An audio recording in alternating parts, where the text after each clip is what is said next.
Hello ভিয়াস, আজকে আমি আপনাদের মাঝে যে সোনালী আঁশ পাটের যে বিস্তারিত সেটা জানাবো যে কোন জেলায় কত টাকা। আমি যে আপনাদের মাঝে থাকি যে সবসময় যে পাটের বাজারটা আমি জানিয়ে দিই। আজকের বাজারটা জানিয়ে দেবো। আজকে হঠাৎ করে গাড়ি লোড হচ্ছে অনেক ১০০ থেকে ১৫০ টাকা বৃদ্ধি হয়েছে। আজকে জানাবো যে বাংলাদেশে কয়েকটি জেলার খবর, যেমন পাবনা জেলা, রাজশাহী, যেমন ফরিদপুরে, যেমন কুষ্টিয়া জেলা, এই কয়েকটা কয়েকটা জেলার তথ্য আমি আপনাদের মাঝে অবশ্যই প্রচার করে দেবো। আজকে আপনারা জানতে পারছেন যে বাংলাদেশের যে রাজশাহী জেলার, সেখানে হঠাৎ করে দেখতে পাচ্ছি ১ থেকে ১৫০ টাকা আজকের বাজার বাড়তি। আজকে যে পাটটা বেচা কেনা হয়েছিল ৩৬০০ থেকে ৩৭০০, সেটা ৪,০০০ পর্যন্ত বেচা কেনা হচ্ছে। ৩৭-৩৮০০ টাকা যেটা বেচা কেনা হয়েছিল, সেটা ৪,০০০ পর্যন্ত বেচা কেনা হচ্ছে রাজশাহী জেলা। আবারও পাটের দাম বাড়লো, আবারও বাড়লো। আসলে আমরা দেখতে পাচ্ছি যে এই সময়টায় কিন্তু পাটের দাম একটা বাড়ার আকাঙ্ক্ষা থাকে। কিছু দিনের মধ্যে আবার পাট বুনতে লেগেছে এবং ফরিদপুরে যে বীজ পাটটা কিছুদিনের মধ্যে উঠবে, সেই হিসাবেও আমরা দেখতে পাচ্ছি যে পাটের বাজারটা একটু হলেও ভালো। এখন বর্তমান পাটের বাজার বাড়তি এবং আমরা যেটা দেখতে পাচ্ছি যে কুষ্টি যেমন ফরিদপুরের লেভেলে পাটটা যেটা ৪ এর উপরে বেচাকেনা হচ্ছে কোয়ালিটি অনুযায়ী। ডক্টর ফকিরউদ্দিন এবং বাংলাদেশের যে সবচাইতে দেখতে পাচ্ছি সব জেলা যে পাটের বাজারটা ভালো দিক হচ্ছে, বিদেশি তারা সরাসরি রপ্তানিত করছে এবং করবে, এটাও তারা শিওর নিয়েছে। কিন্তু বাংলাদেশে আমরা জানতে পেরেছি যে বাজারটি বাড়তির দিকে, সবসময় বাড়তির দিকেই আছে, কিন্তু বাজারটি কমতির দিকে নাই বললেই চলে।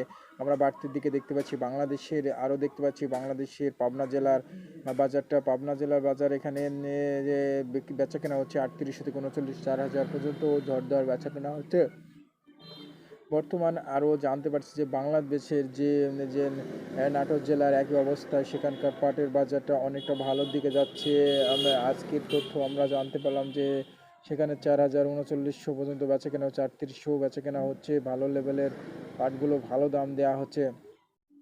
আসলে বাংলাদেশের কয়েকটা জেলার তথ্য আমি আপনাদের মাঝে অবশ্যই যে দিব, কিন্তু সর্বোচ্চ কুষ্টিয়া জেলা। আজকে কুষ্টিয়া জেলার পাটের বাজারও অধিকাংশ ভালো, কিন্তু এখানে আমরা জানতে পারছি যে আজকে ৩৬০০ থেকে ৩৫০০ পর্যন্ত গাড়ি লোড হচ্ছে মিডিয়াম পাট, কিন্তু ভালো মানের পাটটা আরও ভালো দাম।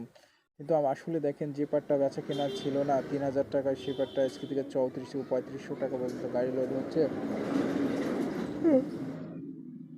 ৩৪২০ এবং ৩৪৫০ পর্যন্ত গাড়ি লোড হচ্ছে এবং ৩৫০০ ভালো লেভেলে বাট্টা বেচা কেনা হচ্ছে। আসলেই আমরা বাংলাদেশের কয়েকটা জেলার তথ্য আমরা জানিয়ে থাকি, কিন্তু ফরিদপুর লেভেল থেকে বাংলাদেশের যে কুষ্টিয়া জেলার পাট এবং ফরিদপুরের পাট থেকে ১৫০০ থেকে ১৮০০ টাকা পর্যন্ত স্থায়িত ওঠানামা বাজার আমরা জানতে পেরেছি। কিন্তু আসলে বাংলাদেশের পাট যখনই মেলে টানতে লাগে তখনই দাম আমরা পাই। বর্তমান বাংলাদেশের পাটের বাজার এখন স্থায়িত বাড়ছে। আপনারা কোনো টেনশন নাই পাট বোনার, কিন্তু আমরা বাংলাদেশের যে কুষ্টিয়া জেলার পাটে আমরা দেখতে পাচ্ছি খুবই কম। সেখানে ৫ থেকে ৭% পাট আমরা দেখতে পাচ্ছি বুনছে।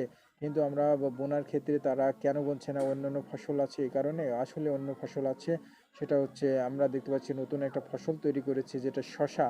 কয়েক বছর ধরে শশার আবাদটা আমরা দেখতে পাচ্ছি, সেখানে ২ থেকে ১ বিঘা জমিতে ২ থেকে ২.৫ লক্ষ টাকা পর্যন্ত তারা ইনকাম করতে পারে, ট্যাক্স পারে, এ কথা জানাচ্ছে। কিন্তু তারা কেন এই শশাবাদ দিয়ে কোনো দিন পারবে না? তাই আমরা দেখতে পাচ্ছি কোনো ক্ষেত্রে খড়ি করার জন্য যদিও ৫ বিঘে জমি থাকে, তাহলে ১০ থেকে ১৫ কাঠা থেকে ১ বিঘে জমি তারা পাট চাষ করছে। কিন্তু পাটের বাজারটা যদিও বাড়তি হয়, তাহলে হয়তো চেষ্টা করে দেখবে যে পাট বোনা যায় কি না। আসলে আমরা দেখতে পাচ্ছি যে পাটের বাজার আবারও বাড়তি। আজকে কুষ্টিয়া জেলার পাটের বাজার ১০০ থেকে ১৫০ টাকা বাড়লো। নতুন খবর পেয়েছি বাংলাদেশে কুষ্টিয়া জেলার পাটের বাজার ১০০ থেকে ১৫০ টাকা বাড়ছে আজকে।